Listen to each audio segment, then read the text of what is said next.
Louange et remerciements soient rendus au Seigneur pour le privilège de pouvoir être à nouveau ici. Dans nos cœurs, nous avons le désir de servir Dieu, lui rester fidèle parce qu'il nous est fidèle et nous voulons être à sa disposition autant que possible. Et pour cela, qu'il puisse nous accorder à moi et à nous tous la grâce. Nous avons tous certainement à cœur la cause de Dieu. J'ai aussi entendu parler des réunions bénies qui ont eu lieu ici, en particulier la prédication intitulée « L'état de l'Église ». Et je me suis posé la question, et je voudrais poser la même question à chacun de nous. Qu'avons-nous, de manière personnelle, appris de toutes ces choses? Où est-ce que nous nous sommes laissés corriger, remettre sur le droit chemin? Qu'est-ce que de telles prédications ont apporté? Elles sont certainement aujourd'hui aussi actuelles qu'elles l'étaient il y a 20 ans. Tout comme la parole de Dieu est aujourd'hui aussi actuelle qu'elle l'était il y a 2000 ans ou 4000 ans.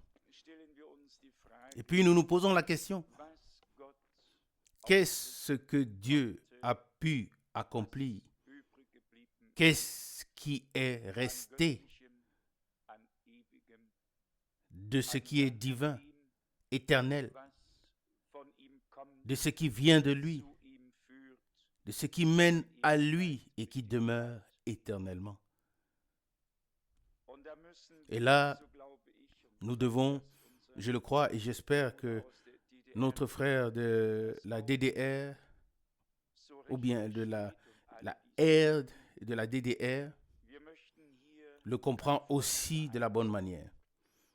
Nous ne voulons pas être une association pieuse, mais nous voulons que Dieu arrive à ce qui lui revient de droit.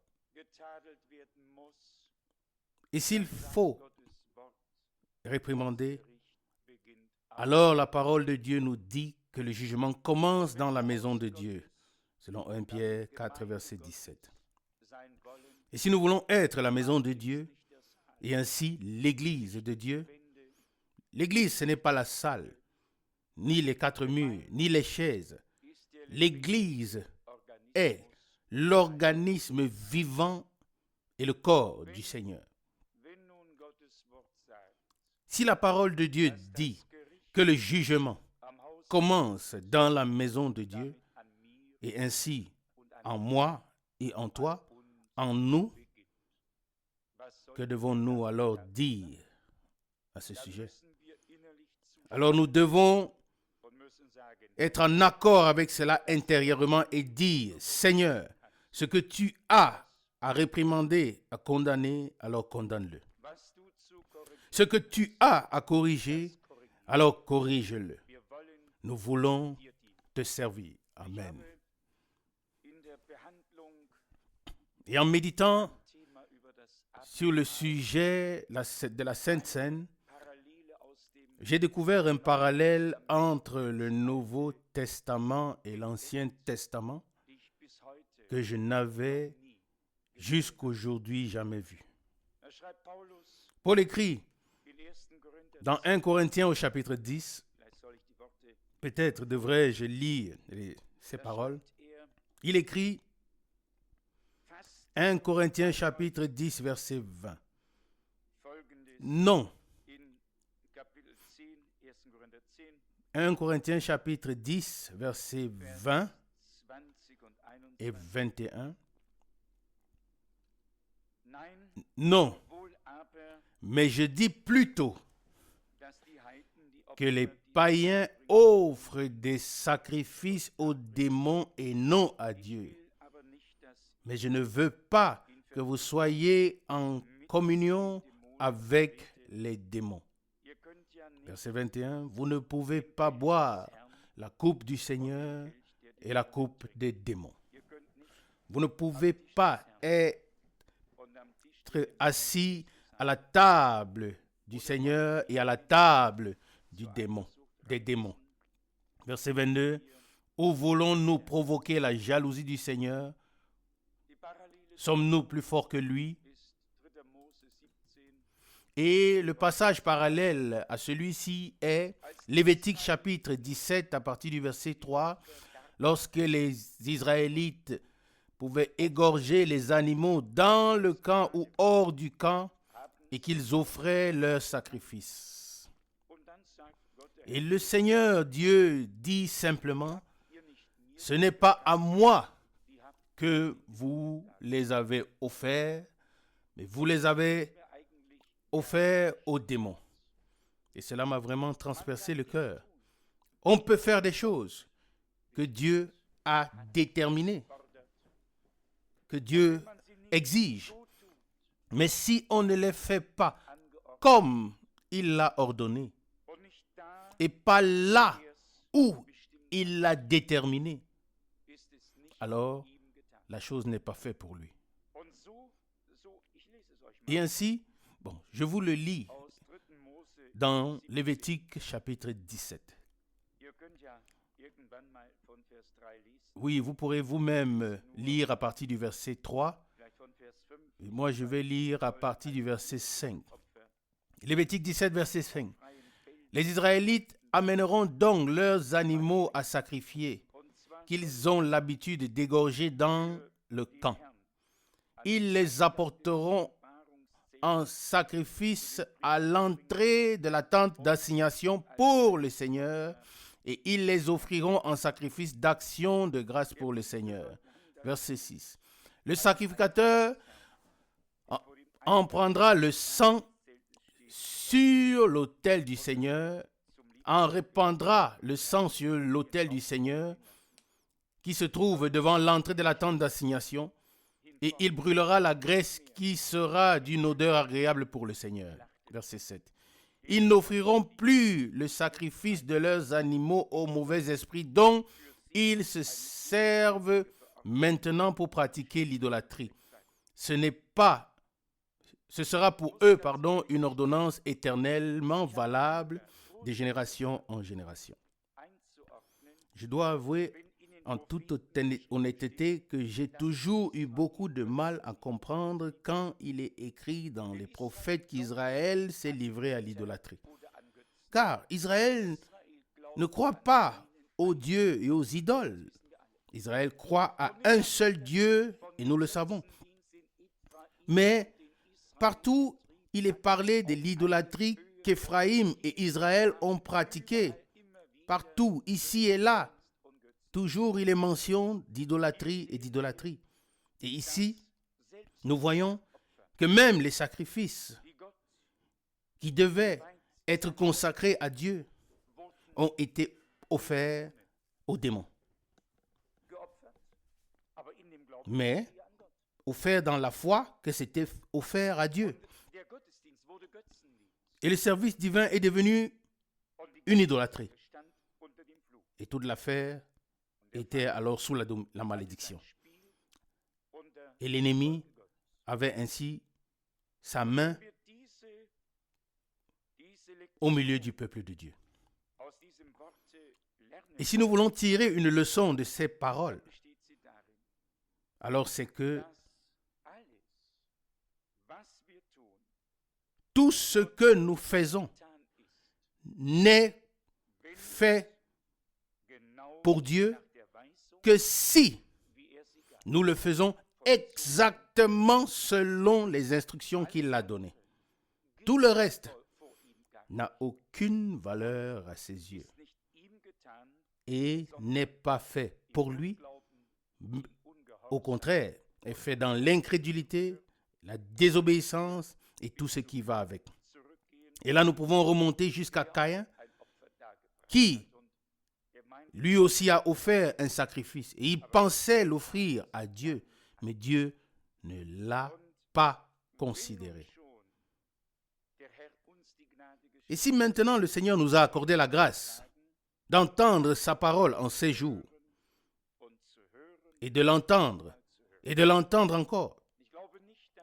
Je ne pense pas qu'il existe un endroit sur la terre où la parole de Dieu a été apportée avec une telle abondance. Nous avons même traduit les prédications de Frère Branham des années 60. Oui,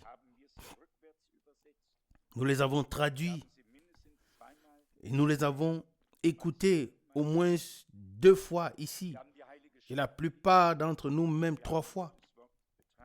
Nous avons lu dans les Saintes Écritures, nous avons considéré la parole de Dieu et malgré tout, nous devons nous poser la question avec la main sur le cœur, nous poser la question de savoir qu'est-ce qui est resté en nous et qu'est-ce que Dieu a pu accomplir en chacun de nous. Où est mon propre moi? Où est-ce qu'il a été crucifié? Où est-ce que ma propre vie a cessé afin que Christ puisse vivre? Et maintenant, Frère Schmitt nous a lu un passage d'Éphésiens chapitre 4 et il est dit au verset 1, « Je vous exhorte donc, moi le prisonnier dans le Seigneur, de marcher d'une manière digne de la vocation qui vous a été adressée. » Amen. Verset 2, « Avec toute humilité et douceur, avec patience, vous supportant les uns les autres dans l'amour. » Qu'en est-il d'un tel verset?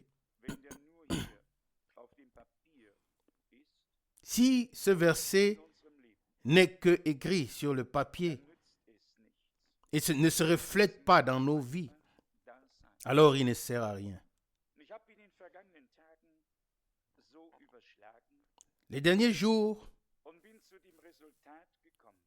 j'y ai réfléchi et je suis arrivé à la conclusion qu'une personne qui est de Dieu aimera tous ceux qui sont engendrés et nés de Dieu. C'est ce que disent les Écritures et c'est ainsi que ça doit être. Et si ce n'est pas le cas, alors quelque chose ne va pas. Lorsque le Seigneur a dit, « Je mettrai l'inimitié », l'inimitié n'était pas entre la semence divine et la semence divine, mais l'inimitié était entre 2 lignées différentes, comme nous pouvons le voir le long de toutes les Écritures. Ce qui vient de Dieu conduit ou ramène à Dieu, nous lie à lui et les uns avec les autres.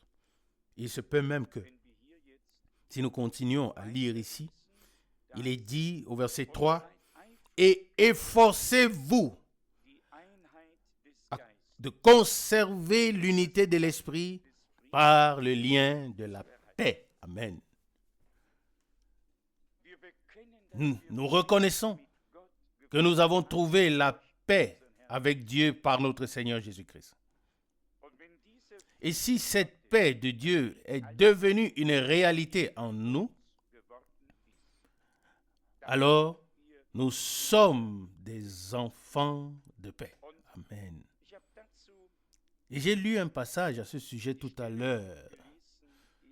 Passage où Paul parle même des personnes qui ont suivi un chemin ou marché sur un chemin ensemble et puis se sont séparés. Et il est dit aussi, Dieu nous a appelés à la paix. 1 Corinthiens 7, verset 15. Si la partie non croyante veut absolument se séparer, alors qu'elle se sépare. Dans de tels cas, le frère ou la sœur n'est pas lié. Au contraire, Dieu nous a appelés à une vie en paix. Amen. 1 Corinthiens 7, verset 15. Là où Dieu est, la paix de Dieu doit y être. Et s'il arrive que nous ne devions pas avancer ensemble, marcher ensemble, alors nous devons quand même pouvoir avancer séparément, en paix avec Dieu. Et nous devons conserver cette paix dans nos cœurs, cette paix qui surpasse toute intelligence humaine. L'intelligence argumentera, elle saura et aura beaucoup de choses à dire, mais la paix de Dieu, lorsqu'elle règne dans nos cœurs et dans nos pensées et notre esprit, alors la bénédiction devra se répandre. Il ne peut pas en être autrement. Tout ce que le Seigneur nous a donné doit se révéler, se manifester. Il ne peut pas en être autrement. Et si nous nous soumettons au jugement de Dieu, je n'ai pas pu m'empêcher de penser que même nous, les croyants, nous pouvons parfois nous tromper et commettre des erreurs, des fautes.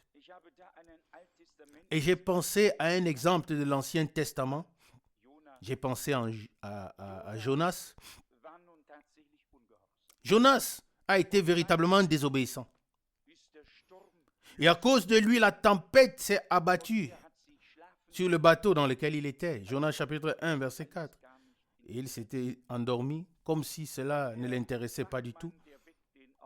Et un des marins le réveille et lui dit, « Toi aussi, crie vers ton Dieu, peut-être qu'il nous entendra. » Verset 6, Jonas 1. Et puis, Jonas s'est donné la peine et a prié. Et les hommes se sont réunis, ont tiré au sort pour savoir qui était le coupable. Et voilà que le sort tombe sur Jonas. Il lève alors les mains et se soumet au jugement. Et il dit même, « Je suis un adorateur du Dieu vivant. » Oui. Et puis il dit, « Maintenant, prenez-moi et jetez-moi dans la mer. » Terminé. Il était prêt. Il savait que c'était le chemin que j'avais choisi, pas le chemin sur lequel Dieu m'avait envoyé. Il m'avait envoyé à Ninive et moi je suis maintenant sur le chemin vers Tarsis. Et c'est à ce moment que tout a basculé. Et je me suis moi-même posé la question suivante. Si nous avions aujourd'hui la possibilité de savoir pourquoi les tempêtes s'abattent, pourquoi les vagues nous submergent, pourquoi l'ennemi peut exercer son pouvoir, alors je crois que nous allons tous avouer. Et nous devrions dire, afin que cela ne se reproduise pas. Combien étaient dans le bateau avec Jonas? Ils étaient nombreux. Mais à Ninive, il y avait 120 000 personnes. Et Jonas, comme je l'ai dit, n'était pas à la hauteur de la tâche à ses yeux. Mais ce que je veux dire, c'est ceci. Même si quelqu'un est coupable et qu'on l'attrape et qu'on le jette dans la mer, si c'est un enfant de Dieu, Dieu, même dans le jugement, se souviendra de sa grâce et ne laissera pas un homme couler et se noyer, mais viendra à son secours. Amen. Ça nous enseigne. Ça, c'est ce que les Saintes Écritures nous enseignent. Dieu ne peut pas abandonner les siens, même s'ils font des choses qui ne sont pas justes devant lui. Les siens ont, malgré tout, la possibilité de s'approcher de lui Et vous savez, Jonas a crié au Seigneur à ce moment. Verset 14 de Jonas 1. Car les choses allaient vraiment mal jusqu'au fond de la mer. Mais aujourd'hui, nous sommes ici. Aujourd'hui, nous devons nous demander comment Dieu me voit. Qu'est-ce que Dieu veut faire? Nous avons reçu l'enseignement de la parole de Dieu dans une telle mesure que nous devrions tous être une bénédiction pour les autres. Vraiment une bénédiction pour les autres. Et si nous le considérons de la bonne manière, il peut même nous arriver de ne pas être une bénédiction pour les autres. Il peut même nous arriver de devenir comme une malédiction entre nous, sans considérer le fait que nous devons être une bénédiction pour un monde dans lequel Dieu nous a placés. Et dans ce cas, nous devons être honnêtes et demander au Seigneur de nous éclairer, vraiment de nous éclairer. Et c'était en Autriche, dans tous les cas, quelque part dans une conversation. Et là, il y a quelqu'un qui a mentionné l'état que l'on voit très vite chez les autres. C'était écrit quelque part sur une feuille, je le crois. Il était écrit que quiconque voit une écharde chez quelqu'un d'autre a lui-même une poutre dans son œil. Il ne peut pas être autrement. Mais si nous nous voyons tels que Dieu nous voit, c'est-à-dire à travers Christ, à travers la rédemption, à travers le pardon, à travers la grâce, dans le plein salut que Dieu nous a accordé, alors nous ne nous tenons plus du tout rigueur les uns les autres comme Dieu l'a fait pour nous. Alors nous savons que la grâce de Dieu est suffisante, même pour les folies que nous pouvons commettre en tant que des hommes. Folies qui nous empêchent de progresser dans la foi avec Dieu et nous empêchent de progresser nous-mêmes et d'aider les autres. Et quand le Seigneur dit que les enfants de ce monde sont plus sages que les enfants du royaume, on pourrait dire, oui, quelque amen à cela. Parmi les non-croyants, il n'y a vraiment pas autant de folie que parmi les croyants. Il n'y a pas autant de manque de respect. Il n'y a pas de cas parmi les non-croyants qui puissent être comparables à l'état de détresse qui règne parmi les croyants. Et cela ne s'explique que par le fait que l'ennemi est impliqué d'une manière ou d'une autre.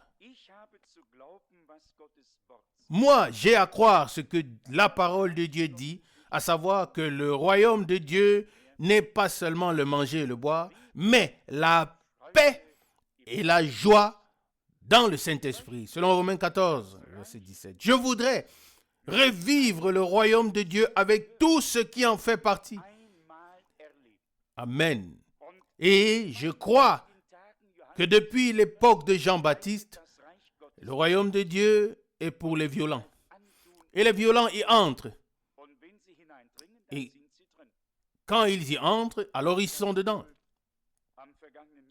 Comme je l'ai dit le mercredi dernier, si le royaume de Dieu est en nous,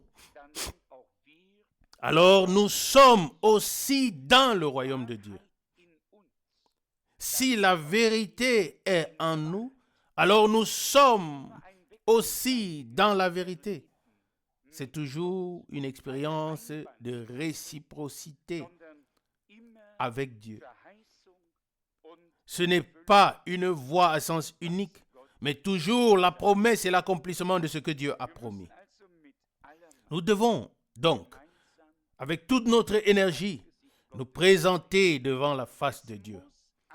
Il faut reconnaître et abandonner tout ce qui est enfantin, humain et mondain, et certainement tout ce qui vient de l'ennemi, afin que Dieu puisse arriver à ce qui lui revient de droit. Paul écrit aux Galates, vous courriez bien, qui vous a arrêté? Galates chapitre 5, verset 7. Nous devons tous ensemble prier Dieu. Et chacun doit chercher et trouver la connexion, le lien avec Dieu et en faire l'expérience. Dans la parole que nous avons lue ici dans Éphésiens chapitre 4, il est dit que nous devons, verset 2, avec toute humilité et douceur, avec patience, nous supportons les uns les autres dans l'amour, verset 3, et nous efforçons de conserver l'unité de l'esprit par le lien de la paix. La paix est comme un lien qui nous enveloppe tous. Et si ce lien se rompt, alors tout s'effondre. C'est comme une gerbe qui est bien liée. Tout est bien ordonné. Et si ce n'est pas le cas, alors tout s'effondre. L'amour de Dieu est le lien de la paix. Si on coupe le lien de la paix, qu'avons-nous alors?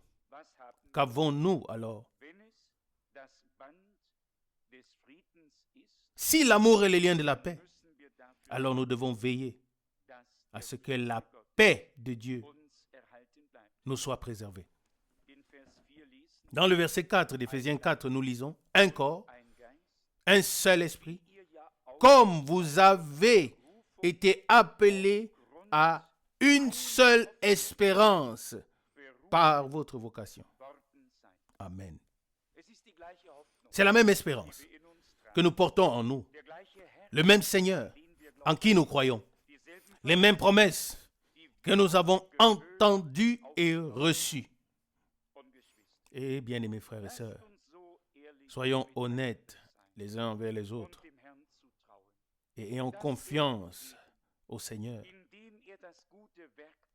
de ce qu'il achèvera en nous, la bonne œuvre qu'il a commencée pour le jour de son retour.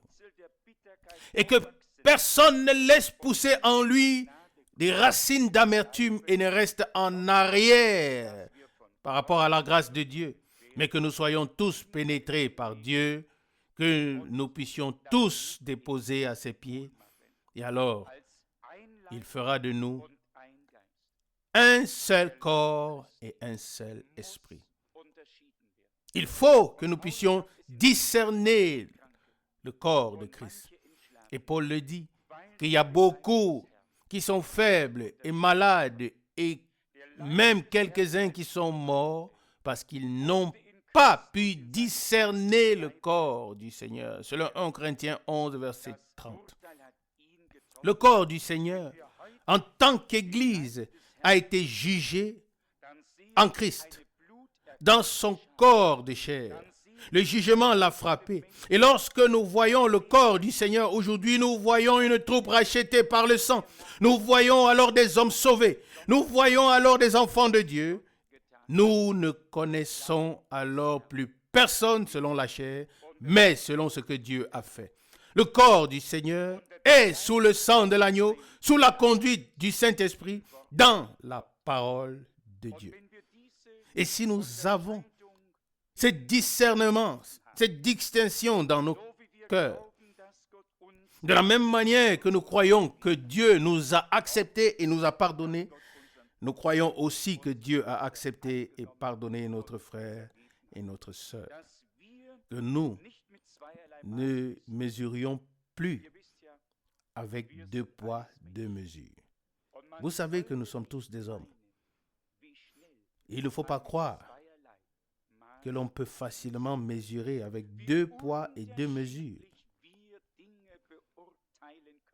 Comme nous pouvons juger les choses de manière différente.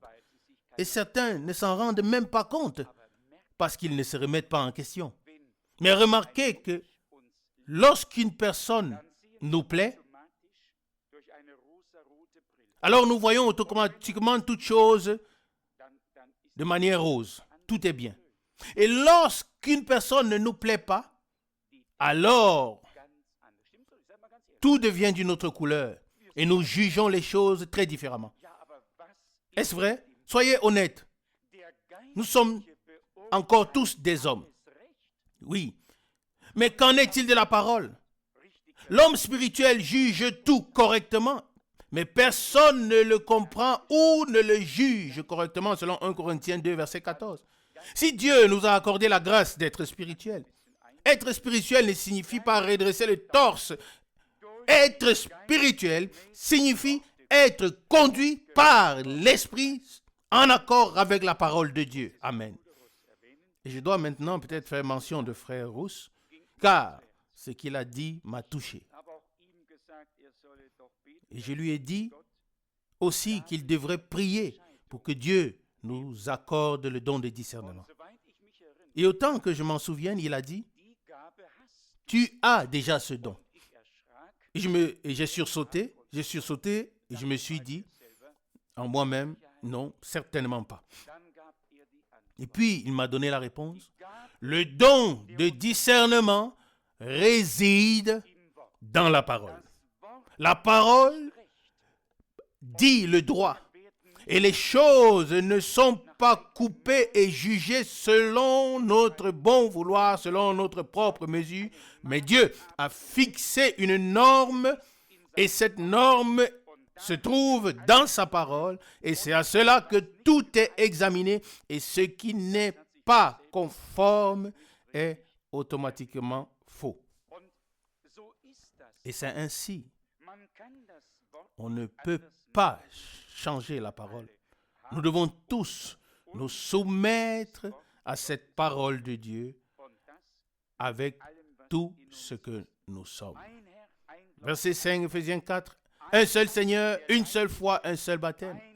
Un corps, le corps du Seigneur. Un esprit, le Saint-Esprit. Une seule vocation sur base de l'espérance que nous portons en nous.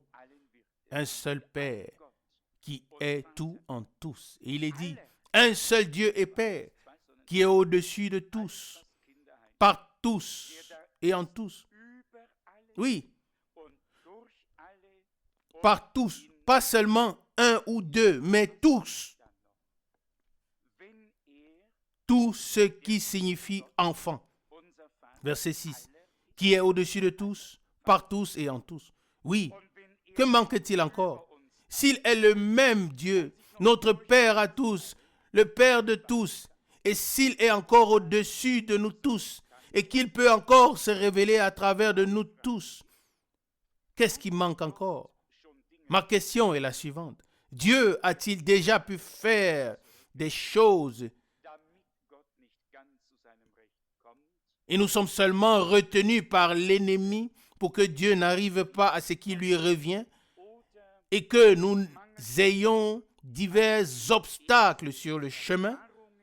Ou alors manque-t-il encore ces premières expériences qu'un homme doit vivre, expérimenter avec Dieu pour vraiment comprendre qu'on ne met pas du neuf dans du vieux, mais que Dieu peut faire toutes choses nouvelles.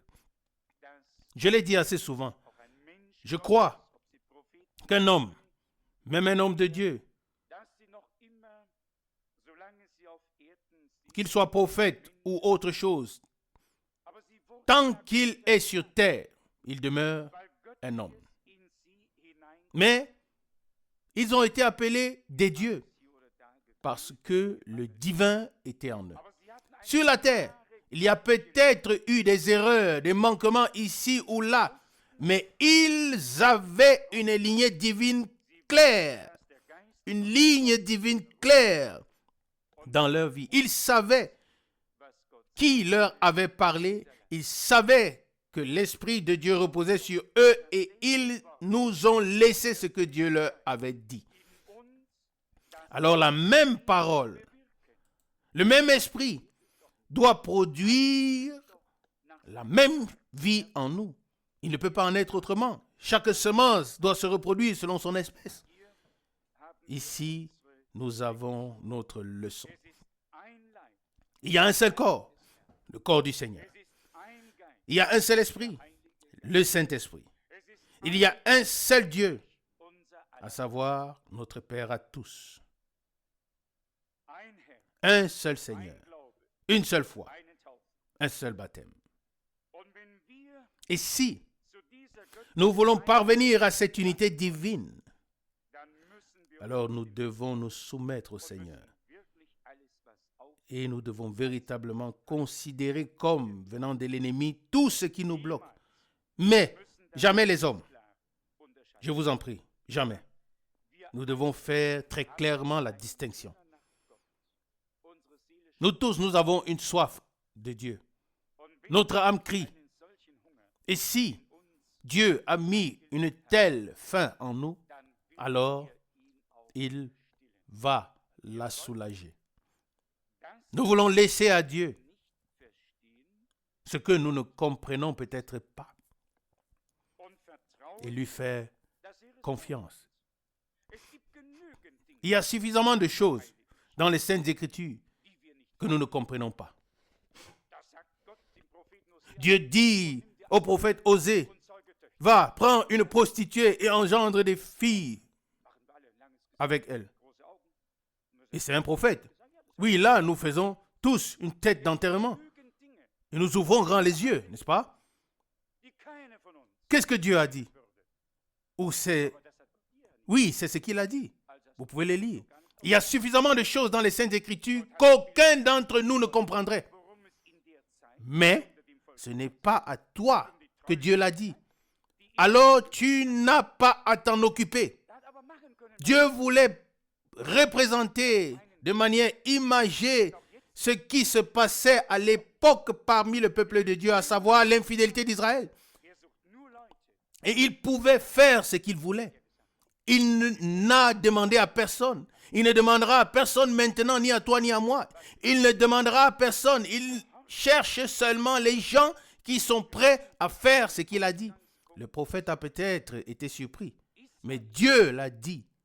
Que pouvait-il faire d'autre? L'obéissance est récompensée par Dieu. Nous revenons au point de départ. Israël était un peuple de Dieu, ou le peuple de Dieu, et parce qu'il en était ainsi, Dieu ne se souciait pas de ce que faisaient les Philistins, les Amorites, les Jébusiens, ni le reste du monde. Pour le dire d'un peu de manière cruelle, le bon Dieu s'en fichait. Il ne se souciait que d'une seule chose, et c'était sa cause. Et sa cause était son peuple qu'il avait choisi par Abraham, par Isaac, par Jacob. Il a laissé massacrer les autres peuples sans se soucier.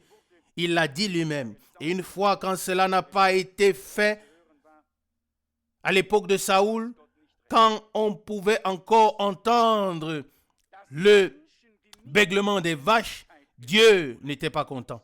Savez-vous que les gens qui n'atteignent pas le bonheur ou qui n'y sont pas destinés, ou bien la grâce, ou bien le salut, ou n'y sont pas destinés, ne comptent pas du tout pour Dieu. Pour Dieu, seul compte ce qui est sa semence divine. Seulement sa semence divine compte. Et Jésus est venu pour acheter les siens. Toutes les Écritures continuent et tous les autres, continuent leur chemin. Et ce que je voulais en fait dire, c'est ceci.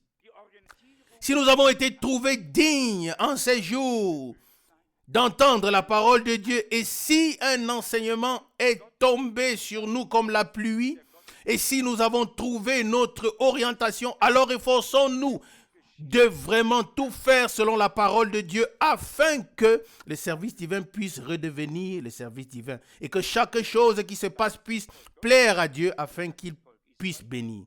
Imaginez-vous qu'il y a un peuple de Dieu, le peuple d'Israël, et il y a de nombreux sacrifices. Et le Seigneur dit, il regarde et dit, les sacrifices que vous m'avez offerts ne m'ont pas du tout été présentés. Vous les avez offerts aux païens et aux démons.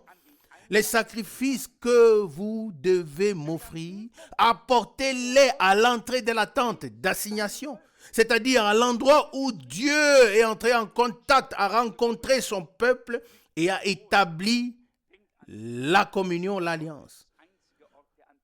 Pas n'importe où, ici et là.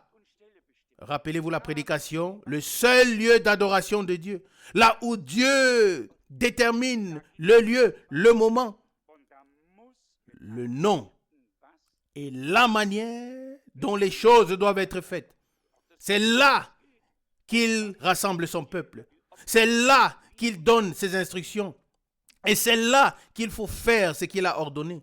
Non pas que chacun aille à l'arbitraire dans son champ et que chacun apporte son offrande comme il le veut. Et ensuite, le Seigneur dit, dans Lévitique 17, verset 7, « Vous ne m'avez pas servi, vous avez pratiqué l'idolâtrie. » Je ne sais pas comment ces choses se sont passées, mais ce qui ne se fait pas selon la volonté de Dieu n'est pas fait pour Dieu, et c'est pourquoi c'est l'idolâtrie. Et nous devons, avec toute la force qui est en nous, nous devons trouver le chemin qui mène vers Dieu et Dieu doit pouvoir nous saisir. Et j'ai dit au Seigneur, si nous ne sommes pas en mesure de trouver le chemin qui mène vers toi, alors que toi, tu trouves le chemin qui mène vers nous afin que cette rencontre vivante puisse avoir lieu. Et si nous pouvons saisir tout cela si profondément et si intimement, de sorte que nous disions, Seigneur, nous sommes ton peuple. Nous avons fait beaucoup de choses selon notre propre volonté. Alors nous pourrions aller dans Samuel où il est écrit que la volonté propre est comme l'idolâtrie et la désobéissance comme la sorcellerie. 1 Samuel chapitre 15 verset 23. Qu'est-ce que c'était? La volonté propre du peuple d'Israël était comme l'idolâtrie. Alors qu'en est-il de ta propre volonté? Qu'en est-il de ma propre volonté?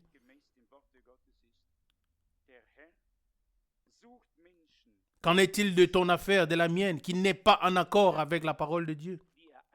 Le Seigneur cherche aujourd'hui, parmi ceux à qui il s'est adressé, il cherche ceux qui respectent vraiment sa parole et qui la respectent pour eux-mêmes.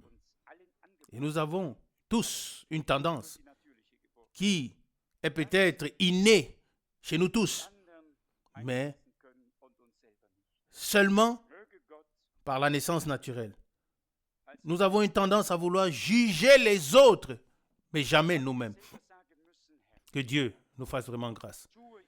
Quand la pensée sur Jonas m'est venue à l'esprit, je me suis dit, Seigneur, est-ce que je fais ce que tu as dit?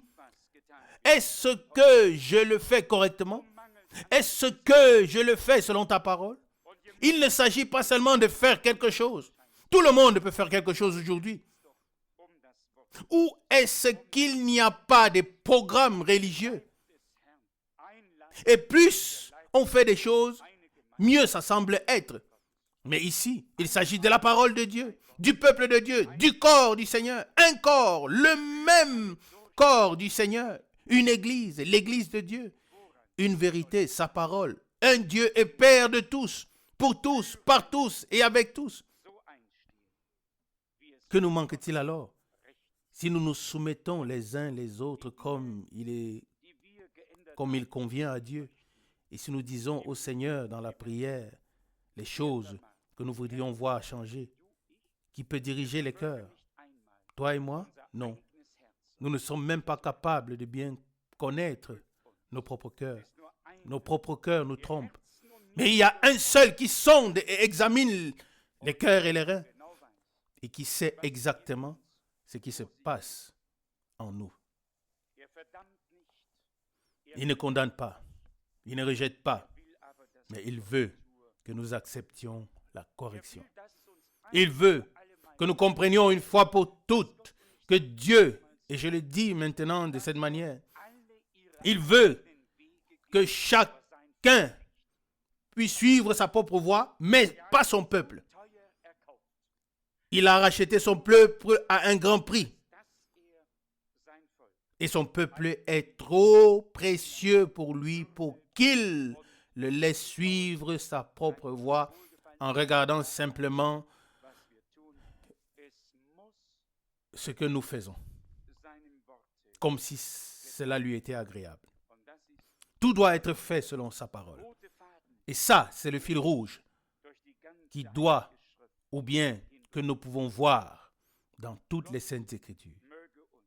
Que Dieu nous accorde, à moi et à chacun d'entre nous, véritablement la grâce de nous tourner vers lui de tout notre cœur et de lui dire, Seigneur, nous sommes arrivés à la dernière étape de l'histoire du salut. Tu nous as jugés dignes d'entendre ta parole. Tu nous as accordé la grâce d'accepter toutes les corrections de l'enseignement. Alors soyons maintenant prêts à accepter les corrections nécessaires même dans nos vies personnelles. Et je vous le dis, Dieu a toujours de bonnes intentions pour nous. Même s'il nous met à genoux, il a de bonnes intentions pour nous. Nous, en tant que des parents humains, nous éprouvons parfois de la pitié. Aujourd'hui, nous sommes désolés de ne pas avoir toujours fait ce qui devait être juste ou bien ce qui était juste. Mais Dieu est un véritable Père et il sait exactement comment et ce qui doit être fait. Nous voulons le remercier et nous voulons le prier de nous aider à nous supporter les uns les autres avec humilité, douceur et patience dans l'amour, comme il est écrit ici dans Éphésiens. Et efforcez-vous de conserver l'unité de l'esprit par le lien de la paix. Verset 3, Éphésiens 4. Je crois que dans la prédication, l'état de l'Église, il est dit que l'Esprit de Dieu peut être très facilement attristé et s'irriter et se retirer, pardon. Et que nous reste-t-il alors? Il nous reste une forme. On peut chanter les mêmes cantiques, respecter les mêmes horaires de culte et tout continue. Mais qu'en est-il? Frère Branham a dit un jour que Billy Graham aurait dit que si le Seigneur revenait, les groupes religieux continueraient à faire à 90% les mêmes choses et ne remarqueraient même pas que le temps de la grâce est écoulé. Nous sommes habitués à certaines choses, mais Dieu veut que la vie puisse être manifestée, que son peuple soit réuni à ses pieds en tant que le corps du Seigneur et que son esprit puisse nous pénétrer tous et que nous soyons tous conduits à marcher au même pas. Cela ne peut se produire que si nous nous laissons conduire par la parole. Amen. Qu'aucun d'entre nous ne fasse plus ce qui lui plaît, mais que nous fassions ce que Dieu exige dans sa parole. Vous savez que les réunions du week-end sont devant nous. Et qui est plus sous pression que moi? Proclamer la parole en ce temps est une telle responsabilité que cela pourrait être même effrayant et angoissant. Mais nous faisons confiance au Seigneur de ce qu'il fera grâce. Le cantique que nous avons chanté dit ceci dans le troisième strophe. Éprouve-moi, sonde-moi et vois si je porte déjà ton image. Amen. Je veux te rester fidèle, obéissant jour après jour, jusqu'à ce que je sois complètement transformé, jusqu'à ce que je sois sanctifié, entièrement façonné à ton image dans l'âme, l'esprit et la pensée. Gloire à Dieu. Quel désir peut s'élever vers Dieu et être exprimé par ses paroles. Oh, devenir complètement semblable à toi. Oui, ce sera le cas et ça doit être le cas. Tu as écrit ta parole dans mon cœur. Et avant que tu n'aies vu pleinement ton image en l'épouse, tu ne pourras jamais enlever la reine, l'épouse. Oh, amen. Ce sont des paroles que les hommes ont exprimées. Des hommes qui ont porté en eux une espérance vivante comme toi et moi. Et ils savaient aussi ce que Dieu avait exigé de nous tous dans sa parole. Ne voulons-nous pas, nous ne voulons pas l'exiger les uns des autres, non. Mais nous voulons tous nous tenir devant la face de Dieu et dire et demander, Seigneur, que veux-tu que je fasse? Où est-ce qu'il manque quelque chose en moi? Aide-moi, fais-moi grâce et Dieu le fera. Amen. L'achèvement de l'Église épouse du Seigneur se fera comme cela était au commencement. Un seul cœur, une seule âme, imprégnée par l'amour divin qui a été révélé à la croix. Et tous serviront le Seigneur et les uns les autres. Et le Seigneur pourra se révéler à travers tous pour la gloire et la louange de son nom. Dans nos prières, consacrons ce week-end au Seigneur afin qu'il révèle sa volonté et nous prépare intérieurement à faire sa volonté. Amen. Amen. Prions. Père Céleste, de tout cœur, je te remercie pour ta grâce. Seigneur, je te remercie pour ta présence, pour ta précieuse et sainte parole, pour ton amour, pour ta grâce et ta miséricorde envers nous. Fidèle Seigneur, c'est notre prière commune que tu arrives à ce qui te revient de droit dans ton Église. Un corps, le corps du Seigneur, dont nous sommes des membres. Un seul esprit, le Saint-Esprit, qui nous introduit dans ce corps. Un seul Dieu et Père, notre Père à tous, en tous et par tous. Bien-aimé Seigneur, que cela soit ainsi. Que tu ordonnes à l'Esprit l'unité.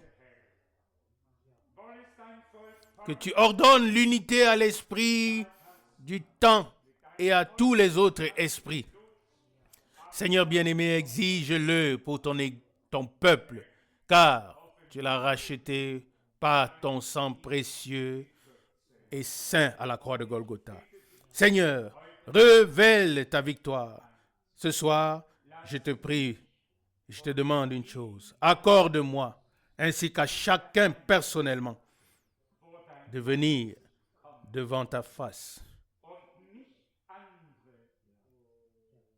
et que personne ne regarde l'autre, ne pense à l'autre, mais que chacun se présente devant toi et te prie, fais-moi miséricorde, montre-moi ce qui me manque, aide-moi. Seigneur, si tu pouvais nous donner à chacun d'entre nous cette attitude. Et si nous pouvions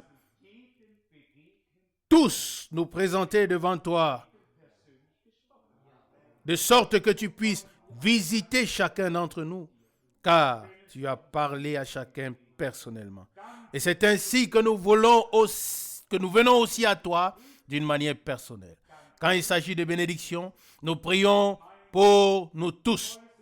Mais quand il s'agit des épreuves, que chacun s'éprouve soi-même. Mon Dieu, donne-nous la capacité de discerner sur base de ta parole ce qui est juste, afin que le service divin puisse être le service divin et que nous puissions nous asseoir à la table du Seigneur et nous rassasier des riches biens de sa maison. Fidèle Seigneur, fidèle Dieu, bénis les réunions de ce week-end. Seigneur, je suis très anxieux, mais nous te prions ensemble. Fais-nous miséricorde. Donne ta parole avec onction et conduite de ton Saint-Esprit. Révèle ta volonté maintenant pour ce temps, ô Dieu dans le ciel.